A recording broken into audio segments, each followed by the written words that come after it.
1,500 years after the Lesser Cataclysm, which created the inland sea, tribes of tawny-haired Hyborians have moved southward and westward, conquering and destroying many of the small unclassified clans. As yet, these conquerors have not come in contact with the older races. To the southeast, the descendants of the Zemri are beginning to seek to revive some faint shadow of their ancient culture. To the west, the apish Atlanteans have begun the long hard climb back toward true humanity.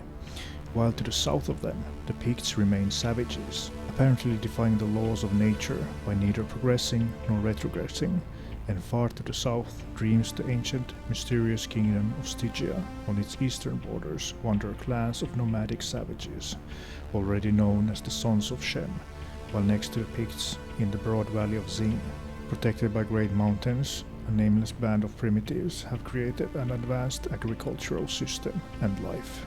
Meanwhile, the first of the Hyborian Kingdoms has come into existence, the rude and barbaric kingdom of Hyperborea, which had its beginnings in a crude fortress of boulders heaped to repel tribal attack.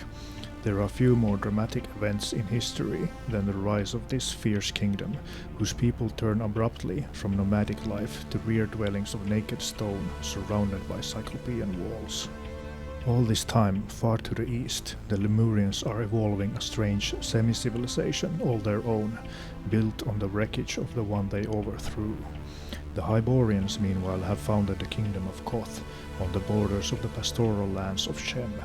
The savages of the lands of Shem, through contact with the Hyborians and their ever-ravaging Stygians, are slowly emerging from barbarism. Far to the north, the first kingdom of Hyperborea is overthrown by another tribe, which however retains the old name. Southeast of Hyperborea, a kingdom of the Zemri has come into being under the name of Samora. To the southwest, invading Picts have merged the agricultural dwellers of the fertile valley of Zing. This mixed race in turn will be conquered by a roving tribe of Hybori, and from these mingled elements will come the kingdom called Zingara.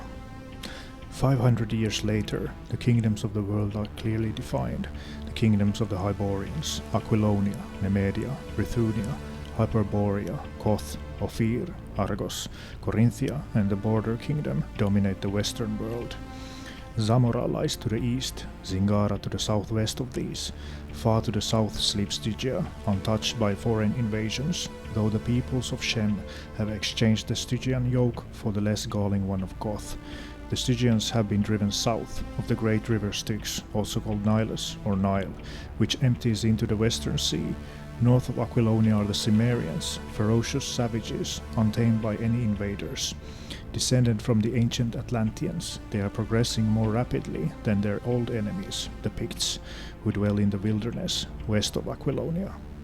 Another 5 centuries, and the Hybori peoples are the possessors of a virile civilization, whose most powerful kingdom is Aquilonia, though others vie with it in strength and splendor. They are the supreme in the western world. In the north, however, golden-haired, blue-eyed barbarians have driven the remaining Hyborian tribes out of all the snow countries except Hyperborea. Their land is known as Nordheim, and they are divided into the red-haired Vanir and the yellow-haired Aesir. Now the Lemurians enter history again as Hyrcanians. Pushing westward, one tribe establishes the kingdom of Turan on the southwestern shore of the inland Vilayet Sea. Later, other Hyrcanian clans push westward around that sea's northern extremity. Glancing briefly at the peoples of that age, the dominant Hyborians are no longer uniformly tawny-haired and grey-eyed. They have mixed with other races, but this mixing has not weakened them. The Shemites are men of medium height, with hawk noses, dark eyes and blue-black beards. The ruling classes of Stygia are tall men, dusky and straight-featured. The Hyrcanians are dark and generally tall and slender. The people of Nordheim retain their light skin, blue eyes and red or yellow hair. The Picts are the same type as they always were, short, very dark, with black eyes and hair. The Cimmerians are tall and powerful, with dark hair and blue or grey eyes. South of Stygia are the vast black kingdoms of the Amazons, the Kushites, the Atlayans, and the hybrid empire of Zimbabwe. Between Aquilonia and the Pictish wilderness lie the Bosonian Marches, peopled by descendants of an aboriginal race mixed with Hyborians. They are stubborn fighters and great archers, as they must be to have survived centuries of warfare with the barbarians to the north and west. This then was an age undreamed of, when shining kingdoms lay spread across the world like blue mantles beneath the stars. This then was the age of Conan.